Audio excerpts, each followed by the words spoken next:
ฮอดฤดูแมงจักจั่นแล้วเนาะมื้อนี้บ่าวพันธุ์สิพาทุกคนมาเลาะติดแมงจักจั่นเนาะก่อนจะไปติดแมงจักจั่นเฮาพาทุกคนมาหาตังค์ก่อนเนาะหลายคนคิดว่าก่อนจะไปติดแมงจักจั่นต้องหาเงินก่อนบ่แม่นเด้อทุกคนตังค์ที่บ่าวพันธุ์เว้านี่คือยางต้นไม้เด้อทุกคนจำพวกยางต้นโพต้นไห้ต้นมะเดื่อบ้านบ่าวพันธุ์ห้องตังมื้อนี้บ่าวพันธุ์ก็เลือกเอาต้นมะเดื่อเพราะว่ามันจะมีความเหนียวกว่าต้นโพต้นไห้แล้วเฮาก็เอาผ้าพันเจาะแถวต้นให้ยางมันไหลออกมาก่อนสิได้แต่ละหยดก็บ่แม่นง่ายได้ทุกคนต้องมีความอดความทนได้พี่น้องก่อนจะได้ตังค์มาติดแม่นจักจั่นก็ได้เจาะยางมาแล้วก็บ่ทันได้เด้อทุกคนมันต้องมีส่วนผสมมันก็คือน้ำมันยางที่อยู่แถวต้นกรุงบ้านบ่พันห้องน้ำมันยางเนาะบ้านทุกคนห้องอีหยังก็เม้นบอกกันเด้อหลังจากบ่พันใส่น้ำมันยางน่ะมันสิมีความเหนียวเนาะสามารถนำไปติดแม่นจักจั่นได้หลังจากเฮาเตรียมเครื่องเรียบร้อยเฮาก็ได้ออกเดินทางเนาะออกเดินทางก็บ่ได้ไปไสไกลเนาะเลาะห้วยเลาะทงแถวดอนนาบ่พันเองเนาะปีนี้รู้สึกว่าจักจั่นบ่ค่อยหลายเนาะทุกคนอยู่ไสหลายก็เม้นบอกกันเด้อเนาะหลังจากเห็นแมงอีแล้วเนาะบ่พันก็สิลองติดเบิ่งเนาะว่าตังบ่พันเฮ็ดเองมันสิติดอยู่หรือบ่สุดท้ายก็ติดอยู่เนาะได้เรื่องคือกันเด้อบ่พันเฮ็ดตัง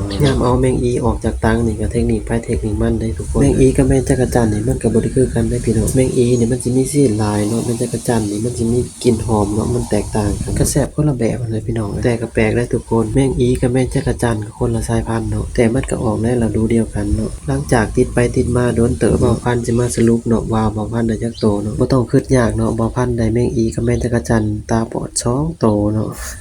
แรกๆว่าพันคิดในใจว่าถ้าได้หลายเนาะบ่พันสิเฮ็ดเมนูคั่นใส่ส้มบักม่วงแล้วก็ห่อใส่ผักกระโดนคุยเสี่ยวแซ่บๆนะให้ทุกคนเบิ่งเนาะคิดมากก็น้ำลายไหลเด้อได้เนาะทุกคนแต่ความเป็นจริงแล้วบ่พันได้แมงอีกับแมงจักจั่น2โตเนาะก็เลยกินดิบซะมันแล้ว